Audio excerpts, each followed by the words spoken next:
Good evening to you. It's Monday, December 4th at 9:06 p.m.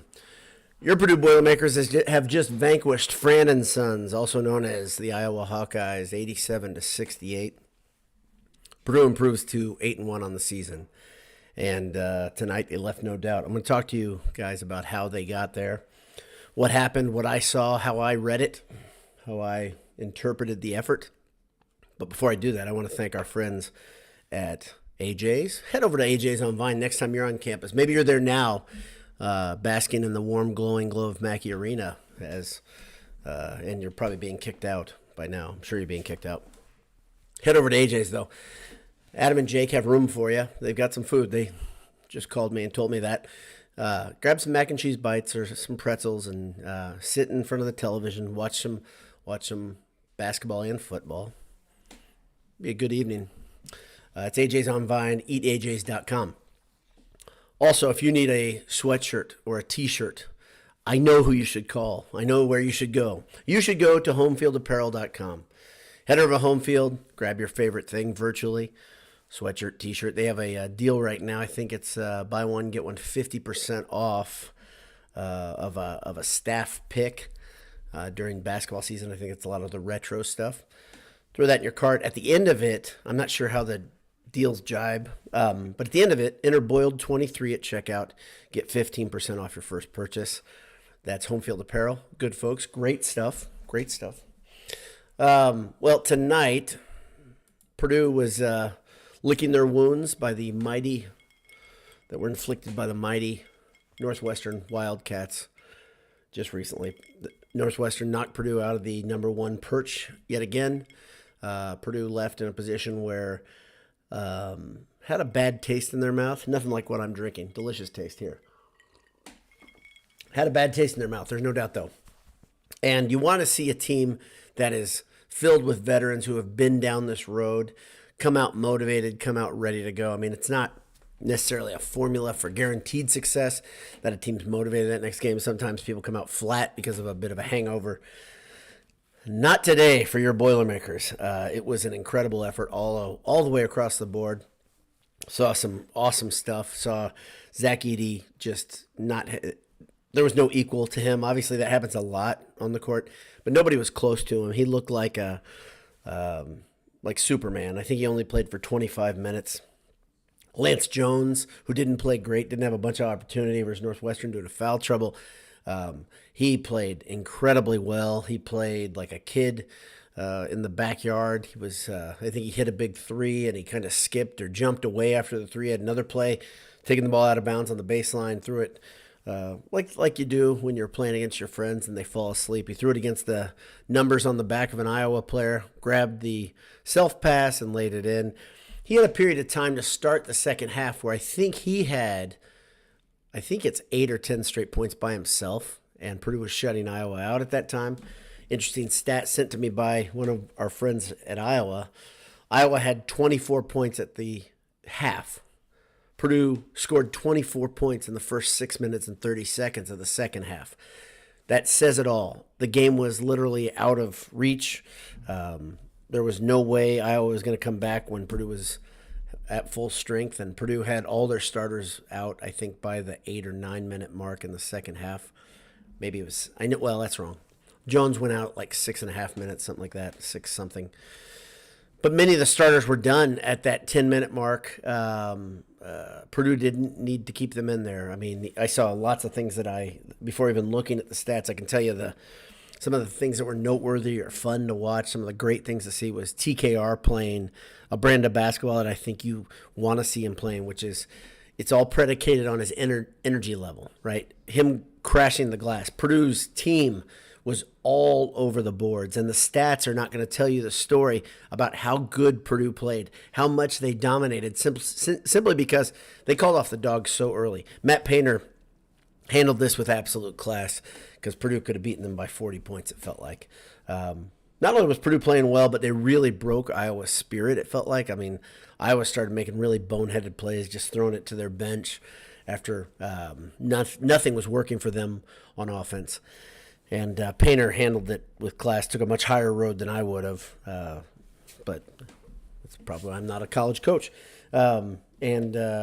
Another fun thing that happened in the game, Fran McCaffrey got a tech somewhat early in the game, and it didn't mean a difference, right? Sometimes when a coach earns a technical foul, kind of as a shot in the arm, that team will react and they'll play an inspired brand of basketball. Not so much in this case. Today it was Fran gets the tech, it was all the theatrics, all the silliness that Fran McCaffrey's known for, where he gets, hold me back, that whole bit.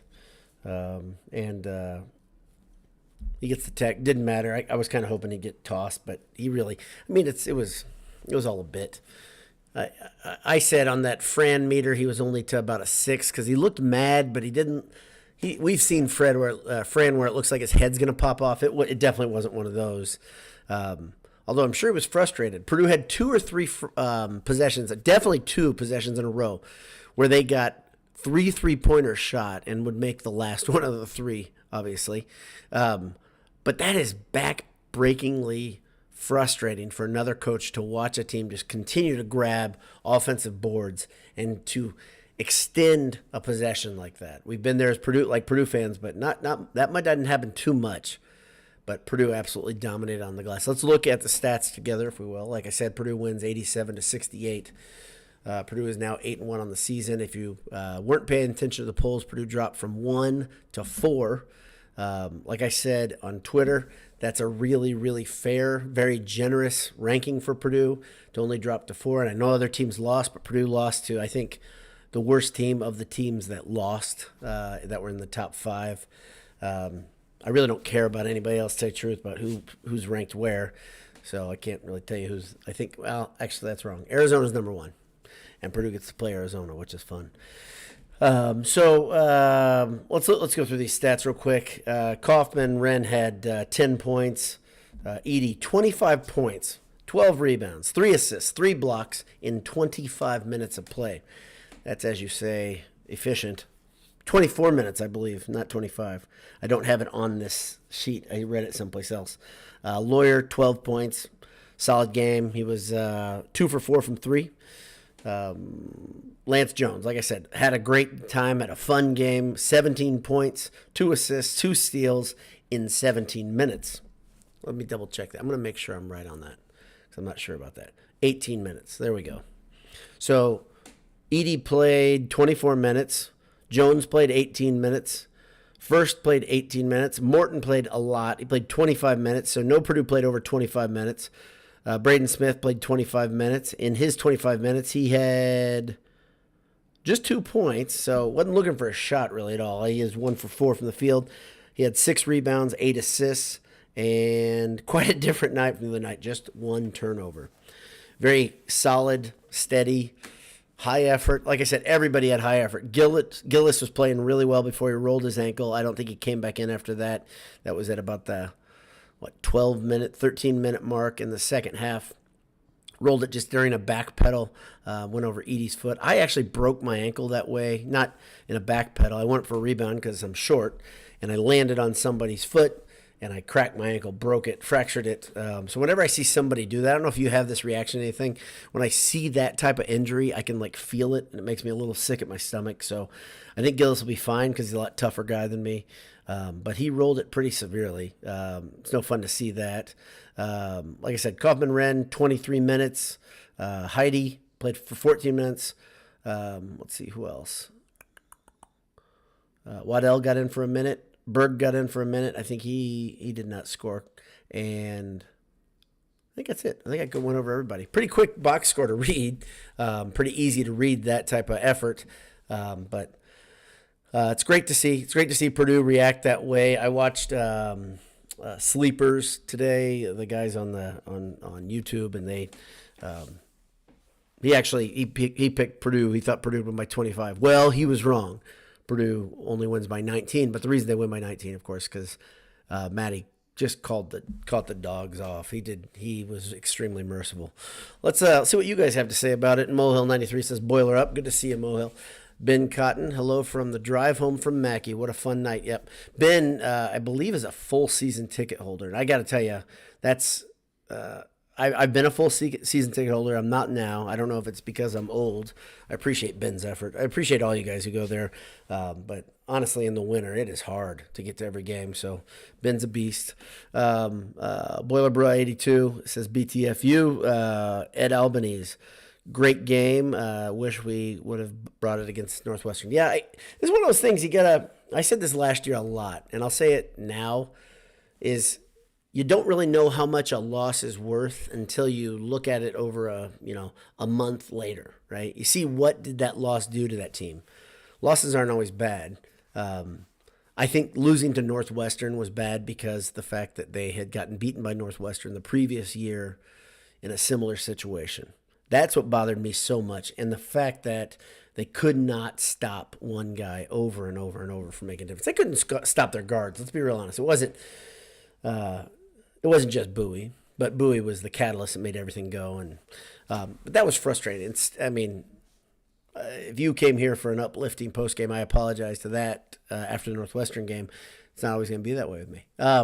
But today, rosier things. Preston Bannock, Boiler Up.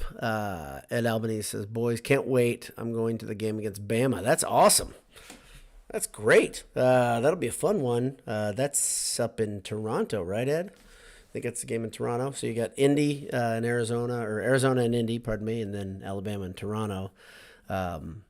It's going to be a fun couple of weeks here for Purdue. I don't think there's anything like at this point, like, some teams, like last year, every game you were saying, okay, what are we going to learn about this team?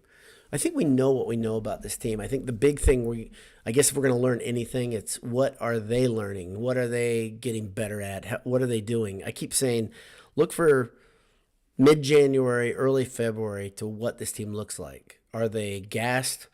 Are they demotivated? Or are they getting better? Are guys starting to contribute more? One key thing we saw tonight, Colvin played, and I don't think I even mentioned him. I apologize. Colvin played 14 minutes tonight, had 4 points, and his shot was not on. He had a nice, easy baseline dunk. Good read, by the way. He didn't go up and do anything fancy, which he had plenty of time to do it because it was not defended well. But games like that where you get to see Colvin and Heidi a lot, I think those might be extremely important as we get to March and late February. Because I think those guys are going to be extremely important for Purdue to have that other gear.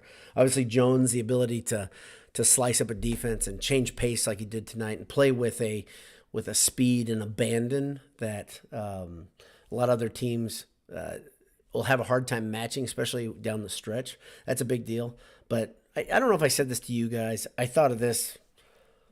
Lance Jones is Purdue's Lance Stevenson, okay? And Pacers fans love Lance Stevenson because of his energy, the fact that he seemed like he was always having a good time. But you had some things come in that you're like, oh, don't take that shot. And so that's kind of take the good with the bad. You're not going to rewrite a guy's habits who's not a young man. Jones is an older guy. He's 24, right? 23. You're not going to completely change him, but you take the good with the bad. The other night, I hate, and that's something they used to say for the Pacers, good Lance, bad Lance. I don't think it was anything by effort. A lot of times with the Pacers, it's a little different because they play a billion games in the NBA season, and you can't really afford to have a game where a guy is just not tuned in. But that wasn't the deal with Jones. It wasn't that he wasn't tuned in. It just wasn't his night. Wasn't for lack of trying. I mean, that one foul that Bowie earned, where where Jones is counting him up the court, that is not a defensive foul. It's an offensive foul, but the ref gave his fifth foul to him on that play, and that mattered. So, Nita B. Inverse says, any word on Mason's ankle? I don't have anything yet. I haven't heard anything. I didn't watch any post game. Honestly, I poured myself a bourbon, started editing, looking for photos, getting the YouTube feed ready to go, and then I jumped right on. So I'm sorry I don't have more information. Generally, I try to get on quickly, honestly, just because of the way I feel. Let's go. Let's see. Mohel93 says, just about to come home, to get home. Nice to come home, relaxing instead of stressing. No kidding. I love it. I love the feeling of just kind of being able to take a breath for a game. I would much rather see Purdue just roll through the season. I'll be real honest. I mean, challenges are important, but man, I wish there was a formula to tell you the things that were going to prepare them that were going to lead directly to success in March, but I don't have it. Because last year, they did a lot of those things where you thought, okay, at least they're somewhat battle-tested. But there is no formula. You just need guys to understand the importance of the moment and have somebody make shots. It was that simple last March. Let's see. Jim Arvin, the positives of losing from turnovers, the entire team was dialed in. Yeah. So, Jim, that's one thing I wanted to talk about. You can compare and contrast this game with the last one. I didn't talk about a couple bigger overarching themes, and I apologize for going back. But one thing is Purdue didn't hit their free throws very well tonight. They actually were better versus Northwestern. They hit 75% of their free throws versus Northwestern. Tonight, 68%. If you want to get nitpicky, there's the place. Get nitpicky there because that is really not tainted by the guys coming off the bench. That was straight up mostly starters, except for Gillis, who was 4 for 4 from the line. Kaufman missed 2. Purdue really didn't go to the line all that much. First missed 1. Yeah, very unusual game for Purdue. They weren't at the free throw line all that much. Edey went 7 for 9. Solid there. Purdue only was 32% from 3. So to railroad a team like that and not completely be on the shoulders of the 3, it really wasn't on the 3. It was if I was going to pick one theme that won Purdue the game, it's absolutely the rebounding. And then if you look at the rebounding, it was much closer than in the stat sheet than it actually was. It was 41-35 here on the stat sheet, but that is not an accurate. That number is not indicative of how much Purdue dominated on the glass. And I think a lot of that comes to Purdue shelving so many guys so early in the game. Let's see. Get back to you guys. Boilerman says, Fran hit a simulated FranCon 2, got to test the system. Okay, so yes, I think what you're saying is he was just going through the motions. I think that's true. I don't think it was a full FranCon 2. I say he was a 6. I'm telling you, I think he was not that boiling. I just don't think he was that mad. But it was a simulation, and it was good. You got to get the systems ready to go. It's true. Boilermaker 63, even without the radio announcer saying it, I could tell from the crowd cheering it. It was a Fran technical. What a clown. Yeah, I'm sure you could hear it in the crowd. Another good news for the folks in Mackey, free chicken. 2 missed free throws, I think, in the first half. And so Slim Chickens gives away a free chicken sandwich if you have a ticket. That's pretty awesome. If you haven't had Slim Chickens, they're pretty good. And they are not a sponsor by any means. I just went there one time. I liked it. Tom Headington says, Jones and Fletch played well. Probably should keep them in the starting lineup. Yeah, I was surprised to see the TKR starting lineup again. I don't get it, but whatever. It's not a lineup that's in very long. It's usually 7 or 8 minutes that lineup's in. And I can understand some of the good things about that lineup. It draws fouls. It gets guys beaten up early. I get all that, and I know TKR is a scorer. But I think just the nature of his game right now, because he's not very polished, but he is a very high-energy guy. He is very strong. And the other thing I see, just glimpses of amazing stuff from First. His role right now, he comes in and he injects athleticism in that post right away. He's so quick with the ball. He had a right-to-left drive today where he put the ball on the floor. He's left-handed. Put the ball on the floor with his left, drove right around. I think he missed the layup. But his quickness with the ball is pretty noteworthy. And I think it's kind of taken for granted by Purdue fans how much of a good athlete Caleb First is. But TKR is he's a beast. He's a big, strong guy. He had 1 rebound tonight where he was under the glass, had great position, blocked the guy out, grabbed the ball with one arm, ripped it down. I think he's extremely important, but I don't like him as a starter still. So, yeah, I'm with everybody who's on that one. Jack Leonard 22 says, hey, long-time listener, first-time caller. Yeah, not first-time caller. How many times has Fran been to the second week in the NCAA tournament? I think he's going to hang up and listen. Jack O'Landon 62. Fran has been to the second weekend of the NCAA tournament 0 times, and my friend Jay Money told me that. Jack O'Landon 22. Yeah, so in case you wonder, Fran McCaffrey has never been to the second weekend of the NCAA tournament, and that's one of Jay's favorite things to talk about, and it's very funny, and he's right to talk about it as much as he can. It's ridiculous. If you ever want to talk about Fran's coaching chops, that's a very good point. Brock Stepler said, I'm sorry I died laughing seeing the title boiler up. Yeah, the Fran and Sons thing, I'm glad I said that on Twitter twice tonight, and people said it reminds them of a contractor that's going to going to rip you off, and I'd say many Iowa fans probably feel ripped off, but they're used to Iowa's offense in football, and so I would say many of them do feel ripped off. Ron Gable, my pals here, says, good comp on the Lances. I can see it. Let's just hope Jones isn't blowing in any opponent's ears. I haven't seen that part of Lance Jones yet, right? That was Lance Stevenson. That's Lance being Lance, right? But I do say Lance Jones knows how to get into people's head. I believe that. When you're that good of a defender, I believe that. Ben Cotton, I'm going to go back up here, says, weirdest stat of the game, Fran got down 30 without calling a timeout. That is a very weird stat. That's very weird. I think Fran wanted to get out of there, right? I think he was ready to just go home. Let's see. Patrick Gottschall says, great response tonight. Active offense, crashing the boards. Most importantly, the press. No problem. Yeah, that's a darn good point. Gosh, I love going back and reading what you guys have to say most of the time. I'm just kidding. I mean, generally it's good, but that's a great point. I didn't talk about the press. Iowa threw the press at Purdue for about 6 minutes, and Purdue had no issues with it. Maybe it's lower, maybe it's 4 or 5, but it was like it didn't matter. And Payton has always said he wants teams to press them because it wears them out and puts them out of position. And I think on 2 of those possessions that I remember, there was like a cheap foul at the end of it.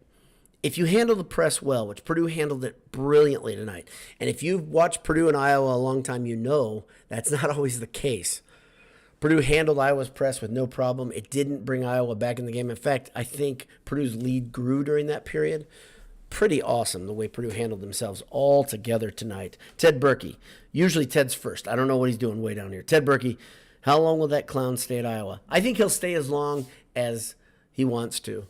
It feels to me like Iowa hasn't warmed up his seat at all.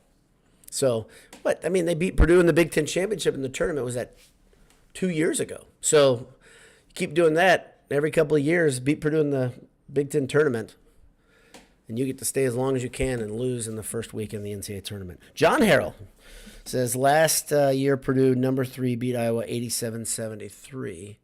This year they went 87-68. So we're talking about parallels. Yeah, that's pretty damn close. This year it was more of a thrashing. We agree, John? John is another good friend of mine. Now, I'm starting to believe that it's just my pals are coming in and listening to me and bolstering the stats. But whatever it is, I appreciate all you guys being here. MHC way up top says Penix for Heisman. Yeah, Penix is huge.